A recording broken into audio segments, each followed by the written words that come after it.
Olá, gente, como é que nós estamos aí? Aqui o canal Hóspedes do Tempo, a Web TV Hóspedes do Tempo. Então, antes de qualquer coisa, eu peço que vocês dêem uma curtida aí, compartilhem esse vídeo.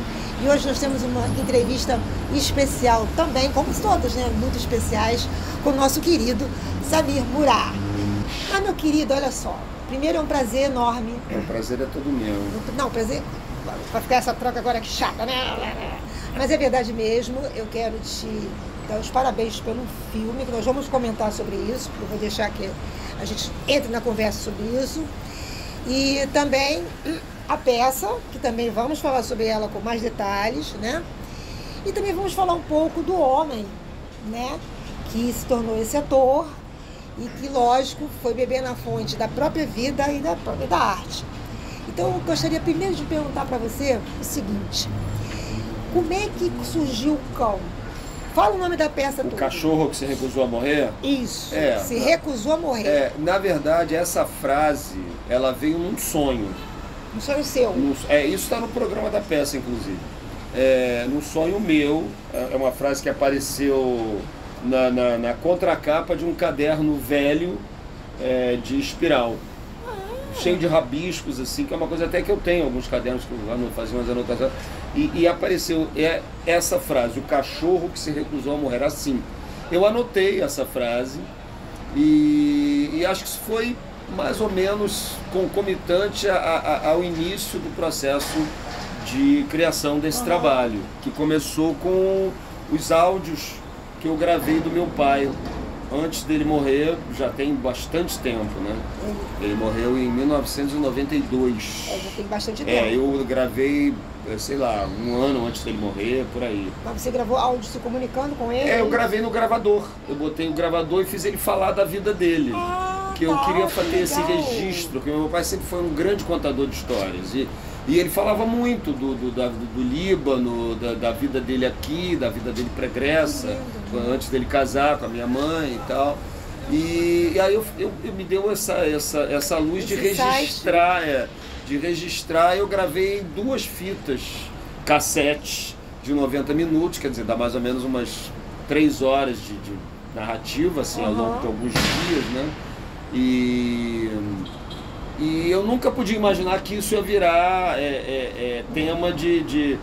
Então, assim, você perguntou do título, exatamente. Então, quando eu comecei a garimpar esses áudios, que vocês vão ver na peça, é a 10ª parte do que tem gravado, né? Eu fiz uma edição, né? Muito bem cortada e editada mesmo, e tem uma frase que ele fala... vou dar um spoiler, mas não tem problema, que ele fala que meu filho, eu achava que eu era caixeiro, mas como empregado eu era tratado como cachorro. Ele fala com esse sotaque, né? Caixeiro, maravilha, cachorro. Aí veio o cachorro. E aí eu falei, olha só, quer dizer, ele já tinha falado uma coisa que já tinha vindo no meu sonho anteriormente, e que eu só fui descobrir depois que eu ouvi muitas vezes esses áudios, né? Nessa frase que me chamou a atenção. E ele era uma pessoa que certamente não queria ser esquecida, né?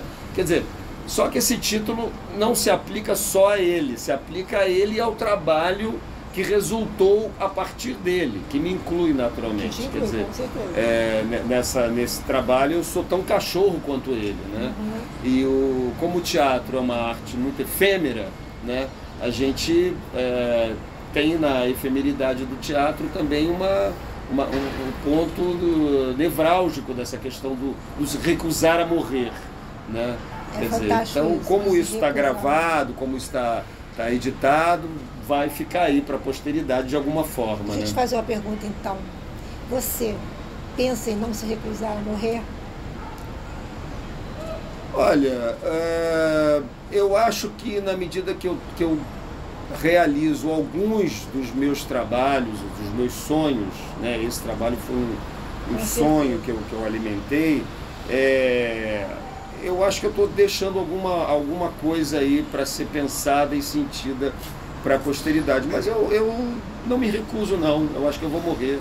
Eu acho que todos nós vamos ser, daqui a 100 anos, ninguém vai lembrar da gente. Agora você então... Eu não tenho nenhuma ilusão a respeito disso. Eu acho que todos somos perecíveis, esquecidos. Quanto mais num país no mundo que como não falam esse. nem de, num mundo e num país como esse, né? Exato. Onde você fala de alguns atores que até os jovens atores não conhecem. Não conhecem. Né?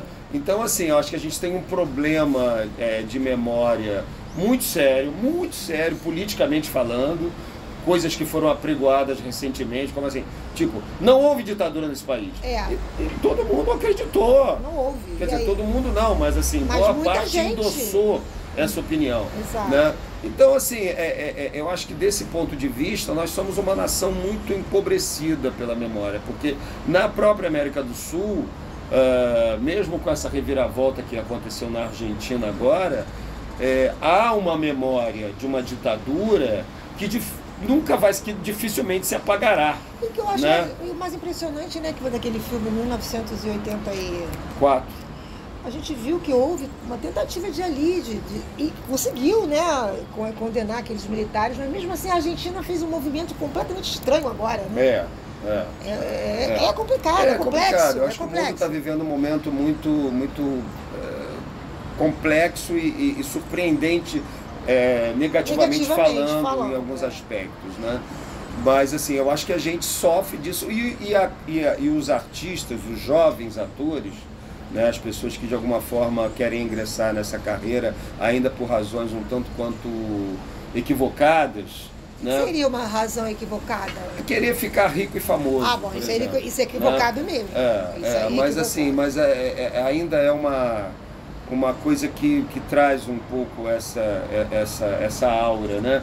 Então, assim, não importa quem foi Rubens Correia, não importa quem foi Paulo Altran, não importa quem foi Antunes Filho, não importa quem foi Zembinski, né? As pessoas, de alguma forma, esquecem que para você seguir em frente, você tem que ter uma história, né? Eu sou a prova mais viva disso, quer dizer, viva no sentido de que esse trabalho, por exemplo, ele apresenta algumas propostas artísticas que são tiradas de uma história, né? Quer dizer, então não dá para você criar uma linguagem se você não conhece as linguagens que já existem, anteriores, exatamente. Né?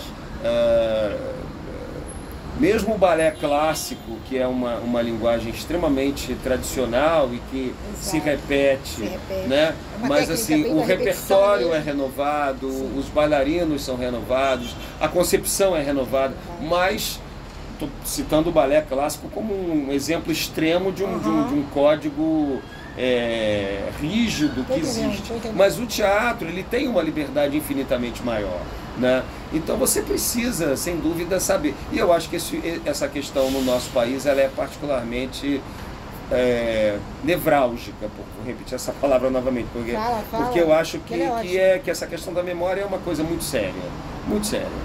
Eu concordo com você, eu acho que a memória no Brasil é algo que merece tratamento, remédio, alguma coisa, entendeu? Porque eu fico muito triste de ver que um jovem ator agora, se você fizer uma pergunta para ele, e aquele filme não é muito longe não, tá? Não vou lá atrás não, vamos lá, anos 70, 80, você lembra da tal... Nunca ouvi falar. Eu falei, caramba, como assim você nunca ouviu falar? Essa cultura de você ter acesso a tudo, né? Você falou o nome, o cara bota lá no Google. E acabou não ter acesso a nada, na verdade. E aí lê 2 páginas que está lá no Google. Simplifica tudo, né? Simplifica tudo. Esse manancial de informação, eu acho que ele só é interessante quando você sabe usar ele como uma referência inicial para um aprofundamento. Para você aprofundar. Né? Quando ele fica como uma máxima da onde você pode chegar, realmente é complicado. O cachorro é o lobo que se domesticou, né? A metáfora é bacana a gente pensar que havia lá aquele ser selvagem, né? Com um instinto absurdo de sobrevivência e de repente aquela domesticação é um processo que a gente acaba passando mesmo como ser humano. Eu falei disso numa outra peça minha. Você sabia disso? Não. Eu até achei que você sabia. Não. É porque eu vi que você tem uma pegada de psicanalista. Que seja. Não, isso é uma coincidência, assim. É uma coincidência. Não. Pegando o que você falou da domesticação. Né? Eu escrevi um infantil que a gente Cristiano chegou até a ver. que a gente fez de 2017 a 2018. Fizemos 4 temporadas, que foi sobre essa pesquisa do lobo que virou o cão. Ah, tá. Que foi uma peça que eu intitulei O Cão que Sonhava Lobos. Que é a história de um cão predestinado que começa a sonhar sobre essa ancestralidade dele. E na verdade o que aconteceu foi o seguinte, isso é uma teoria, né? Claro que toda teoria tem as suas comprovações científicas e as suas dúvidas. O meu trabalho de pesquisa no teatro, ele se debruça muito sobre a questão da genealogia, tanto pessoal como de alguns mitos que eu pesquiso. O cachorro foi um deles. Porque eu sou cão no chinês. E aí eu me interessei pelo animal cão naquele momento. Eu sou cavalo. Você é cavalo. Então, tem umas mitologias muito próprias, né? E o cachorro, eu me interessei, falei, como é que pode o cachorro e o animal que originou o cachorro estarem os dois vivos? É o único exemplo, não tem nenhum outro exemplo que se aplique a isso. Eu tinha pensado nisso, que fosse, não tem nenhum outro. O lobo continua vivo. E na pré-história, o lobo, ele é infinitamente mais antigo que o cachorro. Já foram encontrados esqueletos de lobo com 2 milhões de anos. E o cachorro mais antigo que se tem ideia da domesticação dele é de 20 mil anos. Então, né? Agora, todas as raças, essas raças pequenas, são fabricadas. A gente não tem ideia disso, né? Ah, que bonitinho. É tudo fabricado. Como construir um pelo enrolado do poodle. Tudo isso foi fabricado. Então essa teoria, ela diz que uma parte dos lobos começou a se aproximar do homem por uma questão de comodidade mesmo, porque descobriu que poderia começar a servir de cão de guarda, sem precisar caçar, e aí pegavam as sobras da comida do homem. Isso é muito interessante. E alertava contra possíveis inimigos, tipo uma tribo que tiver uma família que estivesse invadindo o território, ou um outro animal perigoso. Essa era a função básica do cão, latir para avisar, né? E uma parte dos lobos continuou selvagem. Então esses cães que se autodomesticaram, eles descobriram que o homem gosta de filhotes. E aí o que aconteceu? É muito curioso isso. Isso agora vai porque exatamente, o cachorro, ele se infantilizou. Você pode pegar um cachorro idoso, velho, diferentemente até do gato. O gato ou outros, eles ficam adultos, eles param de serem brincalhões. O cachorro continuou brincalhão, porque ele se infantilizou, para agradar ao homem. E agora o que aconteceu na onda contemporânea, vou estar sendo politicamente incorreto falando isso, mas não sou eu, existem estudos sobre isso, sobre a infantilização do ser humano sobre o cachorro. Quer dizer, o ser humano se infantilizou e começou a tratar o cachorro como humano. Como um filho, o que na verdade beira a aberração, né? Porque um cachorro nunca vai ser um filho de um humano. Ele é no máximo um animal. Merecedor de todo amor e carinho, mas não é uma criança. Mas é um animal que continua, inclusive, com seus instintos de lobo, né? Acaba que a gente acaba cerceando esses instintos também. Totalmente. Né? Com esse Por isso que os cachorros ficam desesperados dentro de um apartamento lá, tem desespero. O cachorro foi feito para latir por um motivo. Por algum motivo, né? Se ele começa a latir desesperadamente, é porque tem alguma coisa errada. Ou ele está com algum problema de saúde, né, que precisa ser visto. Então, eu acho que clínicas veterinárias dos pets estão lotadas. Né? E caríssimas. É uma das indústrias mais rentáveis. É caríssimo. Né? Existem grifes aqui de lojas de produtos e de pets importadas dos Estados Unidos que rendem fortunas para os seus proprietários, empresários, né? Mas foi só uma parte que eu fiz para... Sim, mas foi bem... Depois eu vou te dar o livrinho, porque eu quero. Lobos. Sabe por que eu falei sobre isso? Porque aquele livro Mulheres que Correm com Lobos, ela é meu de cabeceira. Então, assim, fiquei junguiano, e aí eu vou e tal. E aí eu estou fazendo formação em psicanálise, mas eu sou apaixonada por tudo que tem a ver com o pensamento humano, e aí eu vou que vou. O Jung é um manancial infinito, né? Vamos falar agora sobre o curta Café e 4 Segundos, do diretor Cristiano Requião. e que você acabou até recebendo o prêmio de melhor ator e ele de melhor diretor. Vamos falar um pouquinho sobre ele? Vamos falar um pouquinho sobre ele. Então, eu acho que foi um roteiro muito feliz do Cristiano. O Cristiano é um grande roteirista, Concordo. um grande diretor também. E eu acho que ele acertou de uma forma quase profética, né, em relação ao que viria depois. Eu me lembro eu conversando com o Osmar na cozinha dele, a gente fazendo um ensaio. Ele falou, não vai acontecer. Ele acreditava que não iria. Eu também tentava acreditar que não ia acontecer. De uma forma geral, as pessoas não acreditavam muito, né? Ele eu vou dizer que eu acreditava. Como um petista, né, autêntico, ele falou, isso não vai. Me lembro também, não foi o único, não. O Boechat também na rádio achava que também não ia acontecer. E aconteceu. Então eu acho que desse ponto de vista, profético no sentido de trazer a memória desse período militar. Exato. Desse período onde, né, tipo houve um alerta. Olha lá, tem um negócio estranho no ar. Sendo que, né, ele traz muito bem essa dualidade de um que se mantém autêntico às suas crenças, né, que fizemos o que foi o que era melhor, o que era necessário, quer dizer, essa convicção é louvável, né? E o outro, de uma outra forma, até porque sofreu na própria pele, através de um sobrinho equivocadamente torturado, que o Cristiano se inspirou num fato real para escrever essa ficção. Na verdade, simboliza tantos e tantos que nada tinha a ver. Exatamente. Não, outro dia eu estava fazendo um parênteses só. Eu vi um documentário sobre o Oficina, o Teatro Oficina, do Zé Celso Martinez Correia, e são citados alguns atores que sumiram, desapareceram. Deu problema cantar Upa Neguinho na estrada, upa, deu problema. Oficina. E você vê, às vezes eu descubro alguma coisa desse período que eu não sabia, né? Que a gente vai se surpreendendo, né? E aí desse outro torturador que se arrependeu, né? E que eu acho que o Cristiano conseguiu criar um ambiente muito intimista e foi foi uma bênção para todos, assim.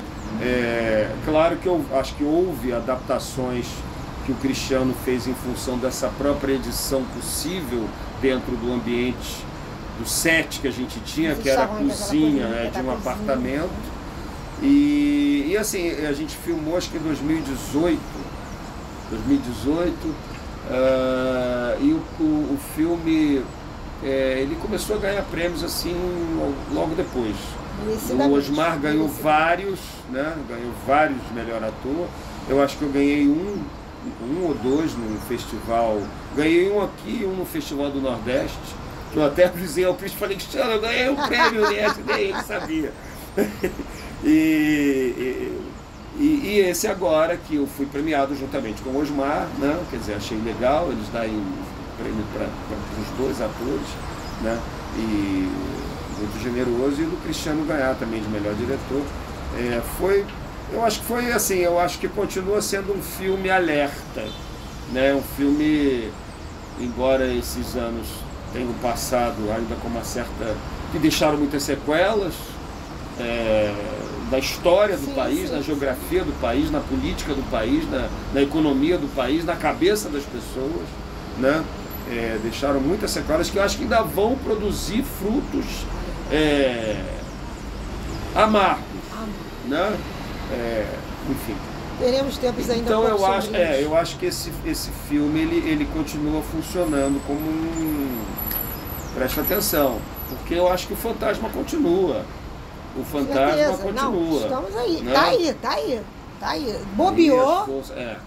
As forças estão aí para mostrar que esse Brasil que elegeu essa figura é um Brasil vasto, né? E muito dividido. Impressionante. Tá aí. Tá? Eu como espectadora, quando eu vi o filme, né? Eu fiquei tensa do primeiro 4 segundos para mim. Eu fiquei o tempo todo, fiquei assim, olhando, né? E caraca, só vai no crescendo, né? E do crescendo. E aí eu fiquei emocionada. Fiquei emocionada porque fiquei lembrando do meu pai. Meu pai já não está mais aqui, meu pai era um homem que o sonho dele era ser militar, ele acabou fazendo CPUR, então era da reserva, mas se comportava como se fosse um militar da ativa. E eu, muito pequena, escutando uma história de melancia pra cá, melancia pra cá, cuidado, não fale nada na rua, por causa dos melancias. Eu só tinha 4, 5 aninhos, falei, mas que melancia que fala, né? E o pavor dele, tinha um pânico muito grande.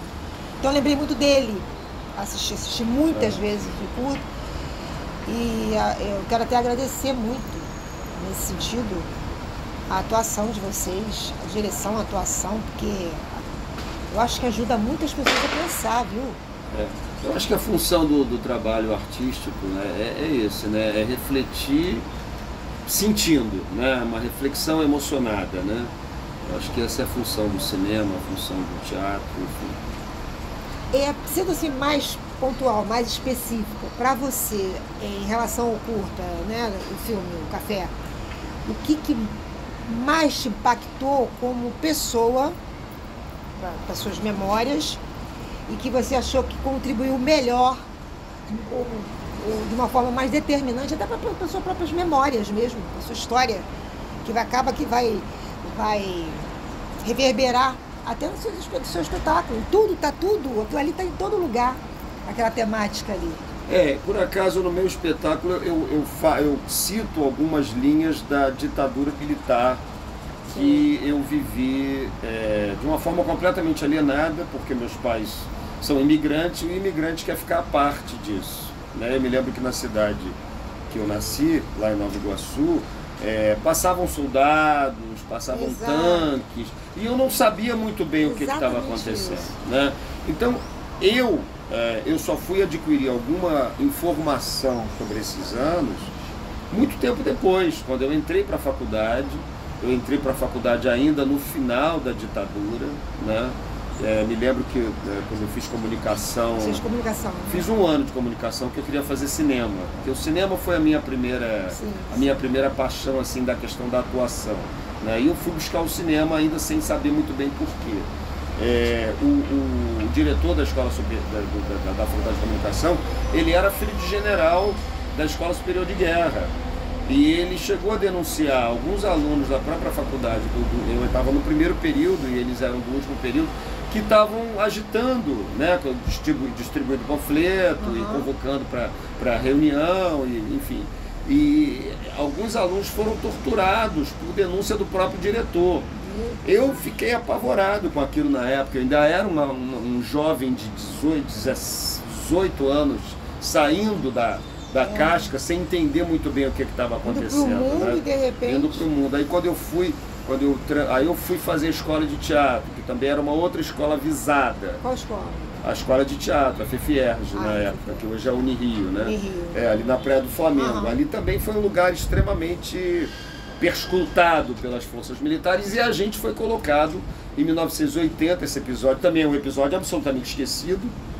Tem um pessoal da última turma que fez um documentário sobre, em 1980, o meu ano de formatura da faculdade, nós fomos expulsos da faculdade pelos militares, em 1980, já estávamos, né, nos últimos estertores, expulsos da faculdade da Escola de Teatro, que funcionava ali na Praia do Flamengo 132, aquele prédio da Uni, com vários argumentos dizendo que nós não podíamos mais ocupar aquele prédio.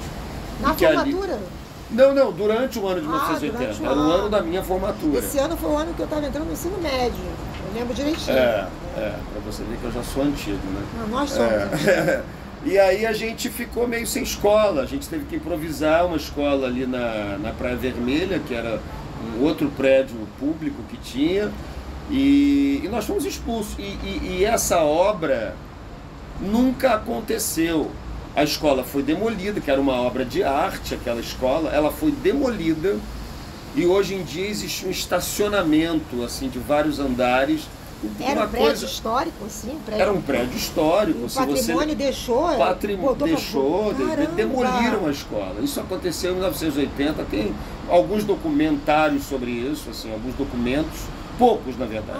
Né? Imagino, poucos. Houve uma tentativa nossa houveram passeatas e tal, Mas a gente acabou tendo que fazer a nossa peça de formatura no Teatro de Arena da UFRJ ali, que é a peça que foi montada em função desse espaço, então até funcionou bem, que foi também um ato de Noite de Guerra, que foi um texto do Rafael Alberti. Fizeram que em Arena? Fizemos em Arena ali, era um teatro de Arena, né? No anfiteatro. O Arenão mesmo. Arenão mesmo ali, que era um teatro até pouco usado na época, e pouco usado até hoje. E era uma peça que falava da resistência de obras de arte, dos quadros do Goya, de outros pintores que saem para lutar contra o golpe que havia acontecido. Só que eles estavam lutando numa guerra que não era a guerra da época deles, já era a guerra do Franco, né? Então foi um texto assim maravilhoso, na época achado pelo diretor da peça. Mas enfim, eu falei tudo isso para dizer o seguinte, essa consciência na minha vida particular, foi chegando, na minha vida pessoal, foi chegando aos poucos. Quando eu fiz o filme, eu me vali da minha experiência já né? Houve uma caracterização, né? Assim, fui maquiado, fiquei um pouco mais envelhecido, deixei um bigodinho para caracterizar mais essa figura, né? Que aproximasse mais de uma figura militar, né? E foi isso, assim, e contracenar com o Osmar, que é sempre um grande desafio e um grande prazer, né? E foi isso, eu acho que o Cristiano deixou a gente muito solto nesse sentido, né? Você sabe que naquela hora, vai ser um spoiler, mas quem quiser, quem vai lá, assiste, curta, tá lá no YouTube, na mostra Madame Satã, por gentileza, vou falar aqui um detalhe. Naquela hora que ele fala, que o personagem do Osmar fala pro seu personagem, você vai me matar, porque eu sei que você tem coragem pra isso. Sabe que eu morri um pouco? Sabe que você o quê? Eu morri um pouco. Meu coração, tu fez tum! Meu Deus! Cara, me deu um impacto. Então é por isso que eu realmente fiquei muito impressionada com... É um filme surpreendente, eu gostei, né? Muito mesmo. Eu acho que o Cristiano, ele consegue alguns achados, assim, em termos de roteiro, muito legais. Eu espero poder voltar a trabalhar com ele, assim. Isso vai ser um amor, vai ser uma glória para todo mundo. E é legal, né? Essa continuidade, que isso é uma coisa que acontece pouco, né? Você vê, por exemplo, o Martin Scorsese com tem o Robert os atores De Niro, que né? ele vai levando, né? O Tarantino também faz isso. Então, eu acho que isso rende frutos, porque o diretor já conhece o ator, né? Já sabe o que esperar dele, o que pode tirar dele, o que pode tirar dele. Então, assim, eu acho que eu procuro, na medida do possível, também manter isso no teatro, porque é legal. E os músicos, o Rubens Corrêa falava isso numa entrevista que eu li dele, os músicos fazem muito isso. Os músicos tocam com os amigos. Com os amigos, né? É verdade. Na medida do que eles conseguem, eles tocam sempre, porque eles já sabem que ali ele vai ter a cama que ele precisa, né? Que você pode esperar do outro naquela hora do improviso. Exatamente. Eu acho que isso é uma coisa muito saudável, né? E pouco comum, na verdade. Eu acho que pouco comum no nosso métier. A minha torcida é que venha outro, curta aí com Tomara. o seu Cristiano, né? Tá dobradinha, né? Aí vamos falar agora então do seu personagem, da novela, do seu personagem. Como é que tá sendo para você o Silvério? O Silvério ele foi mais do que está sendo, né? O personagem ele deu uma sumida nessa reta final, onde outros acontecimentos mais importantes para o desenrolar da trama tomaram conta, né? Eu fui chamado para fazer o advogado do Tony Ramos, do protagonista, que é o vilão. Isso já, de cara, já é um grande convite. Exato. Né? E gravei muito com o Tony, gravei muito com a Glória, dois monstros da televisão, né? Da televisão, do cinema também. Mas assim, o Tony acompanhou, ele é a cara da história da televisão brasileira, né? Isso é verdade. Você começa a conversar com ele, o cara veio da Tupi, participou da história. Né? É um livro. Eu falei para ele, Tony, você tem que escrever um livro. E ele fica só contando as histórias, assim, são histórias maravilhosas, porque ele contracenou com todos esses monstros que muitos já partiram, mas que são atores que eu me lembro da minha infância e que eram atores memoráveis desse eixo Rio-São Paulo, né? de uma escola de teatro, de uma escola de televisão, que não existe mais. Infelizmente não existe mais. Hoje a novela que se faz claro, a gente tem um elenco que eu acho excelente, talentosíssimo, todo mundo, eu acho que essa novela teve essa virtude, mas assim, a televisão, aquele povo mais velho, né, que tinha mais espaço também, né, também tem isso, acho que a gente foi cada vez mais perdendo esse espaço do ator mais velho, mais maduro. Você acha que hoje em dia tem uma pergunta que é completamente assim, eu quero mesmo saber a sua opinião, não é uma pegadinha não. Você acha que hoje está faltando mais teatro para que essa coisa do chão do teatro, de repente dar uma maturidade maior para os atores novos, não estão fazendo muito? Não, acho que não, acho que não. Não, acho que tem a ver, mas eu acho que não é isso. Eu acho que a Glória Pires é uma atriz que nunca fez teatro. Ela não A formação dela é audiovisual. Ela começou na televisão, fez cinema, e é uma atriz maravilhosa. Sim, sim. Né? Então eu acho que não é isso. Eu acho que é uma questão mais abrangente. Eu acho que é uma questão que toca na formação mesmo, né? No cerne da formação e no cerne do porquê você quer ser ator. Eu acho que é uma questão dramatúrgica mesmo, acho que é uma questão do nosso tempo. Eu acho que o jovem, a beleza, ela inevitavelmente ela é mais valorizada, ela vende mais. Você fala a estampa? A estampa, eu acho que a televisão ela vive do patrocinador, né? Então assim, isso vende mais. Eu não estou absolutamente menosprezando ninguém, mas eu acho que eu sinto saudade.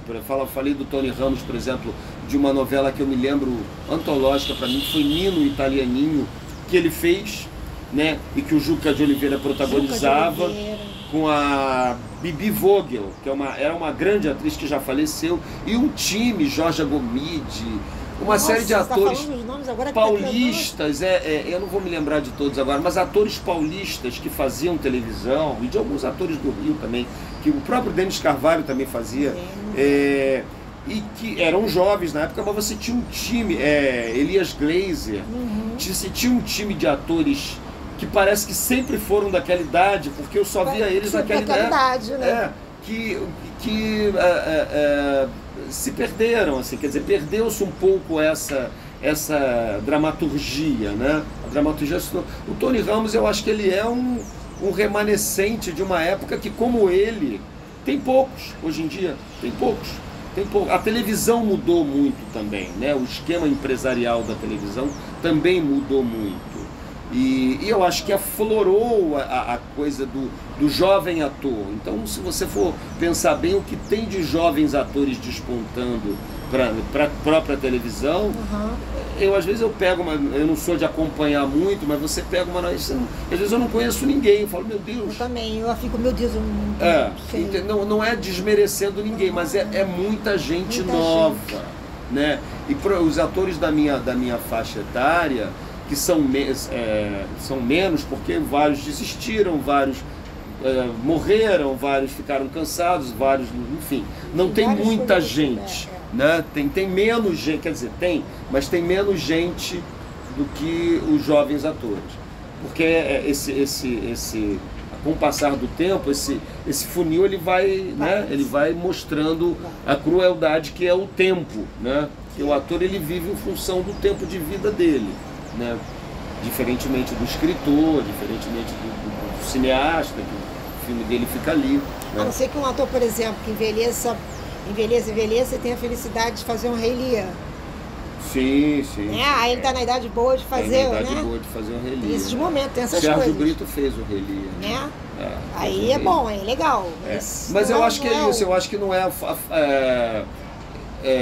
a falta do teatro, é a falta de conjugar essa sabedoria de trazer a atuação como uma coisa mais contundente na tua vida, né? Por que eu quero atuar?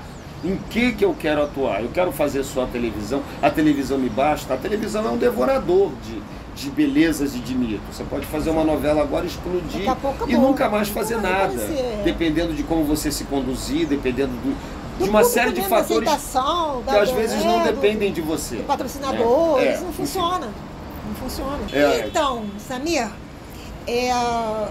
Guimarães Rosa um dia disse que as pessoas quando morrem ficam encantadas. E aí, claro, cada um responde de uma forma. Eu queria saber como é que o Samir interpreta essa frase, que é linda, né? É linda. Não, e Guimarães Rosa é lindo, né? Assim, trazendo para minha vida, né? Para minha vida como cidadão, como ator, que é uma coisa que para mim é quase indissociável, né? Porque os meus trabalhos, tanto os meus autorais como as outras coisas que eu faço com outros diretores na televisão, o ator, eu acho que tem muito essa coisa da morte o tempo todo, que ele constrói um personagem, ele faz um personagem, aí acaba a temporada, né? Aí aquele personagem ele enterra, ou volta, sei lá, quando a peça voltar, mas acabou, acaba a novela, acabou, né? Então a gente entra, quando você realmente, né, consegue perceber isso, a sua necessidade, a sua função de ator é incorporar, como esse militar do filme do Cristiano, a gente itinera nesse universo da morte, né, do renascer e do morrer várias vezes, né? Do luto, então, né? Do luto, né? Do luto. Mas de um luto que é diferente de um luto real, porque é um luto lúdico, eu diria que é um lúdico, né?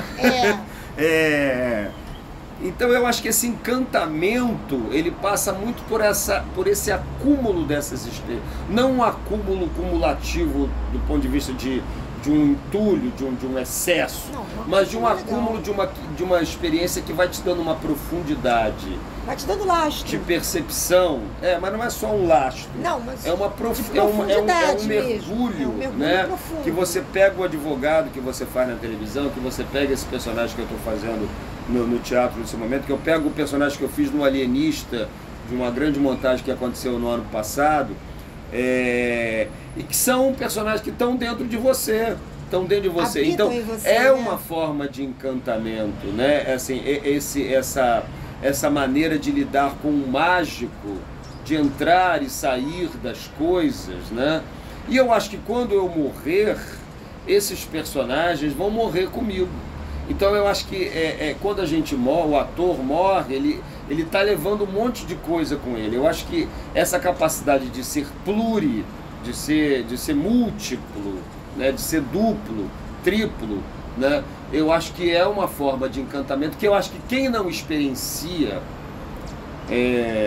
não estou colocando aqui nenhum sentido de valor do melhor ou do pior, mas quem não experiencia isso, eu acho que só o ator experiencia, e eu acho que o Guimarães Rosa, quando ele fala isso, ele fala de um universo muito mágico que ele criou e que se mostrou extremamente fértil para o terreno da dramaturgia televisiva, cinematográfica, teatral, né? Embora ele fosse um romancista, eu acho que ele itinera nesse universo do encantamento, né? Desse universo do mágico.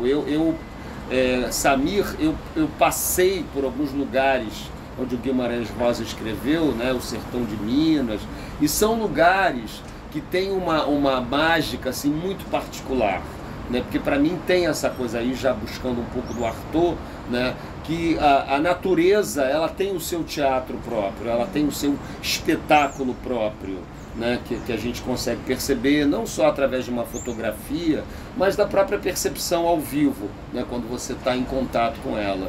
Pode ser uma paisagem florida, mas pode ser uma paisagem árida também, pode ser uma paisagem pedregosa. Tudo isso traz um sentido de finitude, porque aquela pedra está ali há milhões de anos.